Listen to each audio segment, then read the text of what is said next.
Hello, ladies and gentlemen. Welcome to the backstory. If you're new here, kindly hit the subscribe button and the notification bell down below so that you can be notified when we post a new video. Now, ladies and gentlemen, Attorney General's letter to the Kenya Revenue Authority advising them not to collect the housing levy has dealt a very big blow to the Kenya Kwanza administration. Now, the Attorney General's argument is that that levy is unconstitutional. Apparently, Attorney General Justin MUTURI was reacting to a letter that was written to his office seeking his opinion.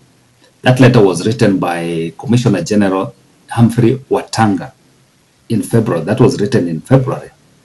And Justin MUTURI and his office has told KRA that the levy has no legal basis at the time of the court decision. Hence, the KRA should not make any collection. And JB MUTURI has gone ahead and told them in that letter, and I quote, "The upshot of this is that there is no legal basis on which the housing levy, as provided for in Section 84 of the Finance Act, can be implemented." He's gone ahead to advise them that, and I quote, "Therefore, our considered opinion is that as of the date of the delivery of the ruling of the Court of Appeal, that is on 26th January 2024, there is no legal provision that enables the collection and administration of the housing levy." That is the advisory from the Office of the Attorney General. And why am I saying that this is a very big blow to the Kenya Kwanza administration? First, we have to make a distinction here that this advisory is on the previous housing levy. There is a bill which is currently in Parliament. It has gone through the first and the second reading.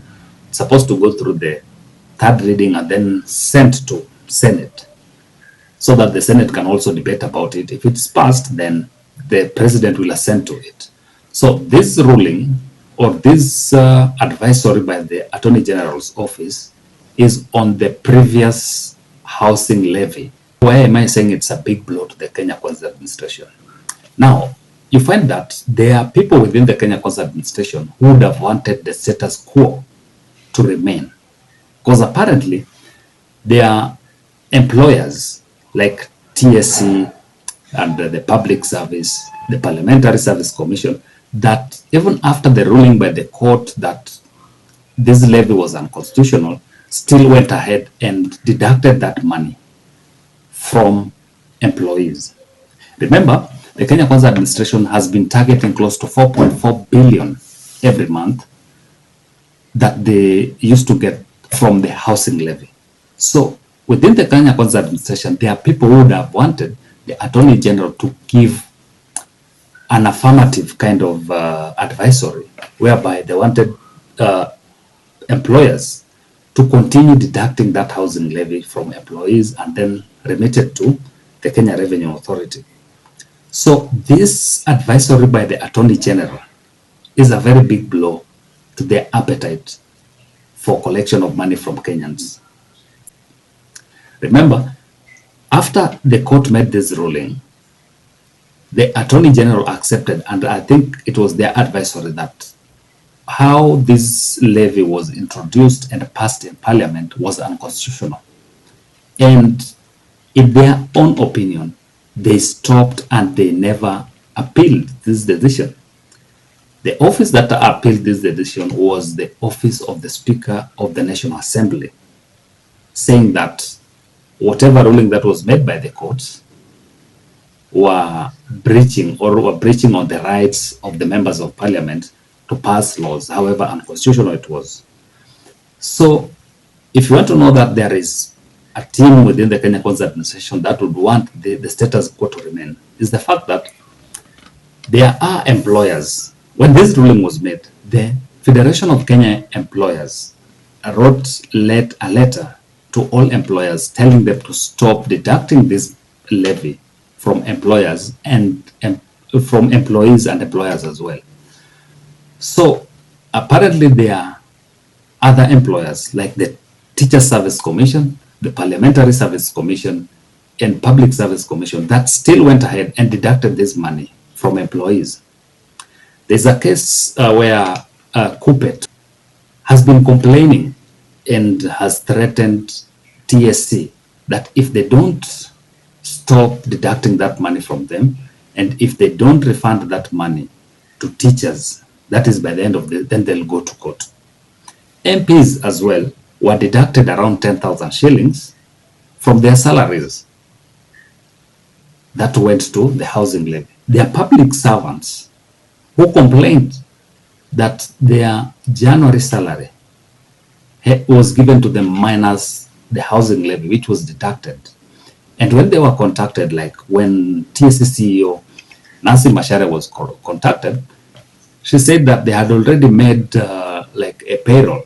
But one funny thing is that she was non-committal on refunding that money, because how payrolls are done, or how these deductions are done. Okay, they do payroll. Maybe if you paid around 24th, payrolls are done around 20th or 19th or 17th. Then after that, that money is retained by the employer, but it is remitted like around 9th. All remittances from deductions are done on 9th the following month. So it means that by the time TSC was forwarding or paying teachers, okay, they had already deducted that money, they had already done their payroll, but the money had not been remitted to KRA. So the most noble thing that they needed to have done was to refund that money, since it had not been sent to KRA.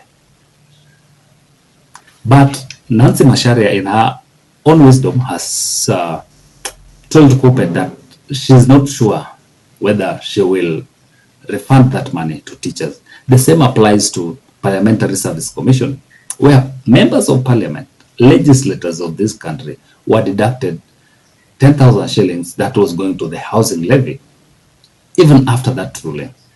So that is why I'm saying that this advisory by the Attorney General is a very big blow to the Kenya Kwanza administration. So, because in their own thinking, they would have wanted the Attorney General to make a ruling or to make an advisory which is affirmative to their wishes. Because remember, when the first ruling was made by the High Court, the Attorney General was forced to make an appeal so that there could be a stay order, so that the Kenya Kwanza administration could continue collecting that housing levy from Kenyans. And if you remember very well, that ruling was made, then after some hours, the Attorney General went and made an appeal on that ruling. A stay order was made, allowing the Kenya Kwanza administration to continue collecting that housing levy until a ruling was made on January 26th, where the Court of Appeal now dealt a very big blow to this housing levy. That is why the power brokers within Kenya Kwanza administration are not comfortable with JB MUTURI. They see him as a stickler to the law. And that is the reason they want him replaced, so that they can get someone who they can manipulate, someone who can play ball. Because according to them, according to the power brokers or the insiders, they want someone who can circumvent the law and implement their policies as is. Remember, JB MUTURI complained in Parliament saying that some of the bills that were coming from State House were not passing through his office, so that at least they can give in their input.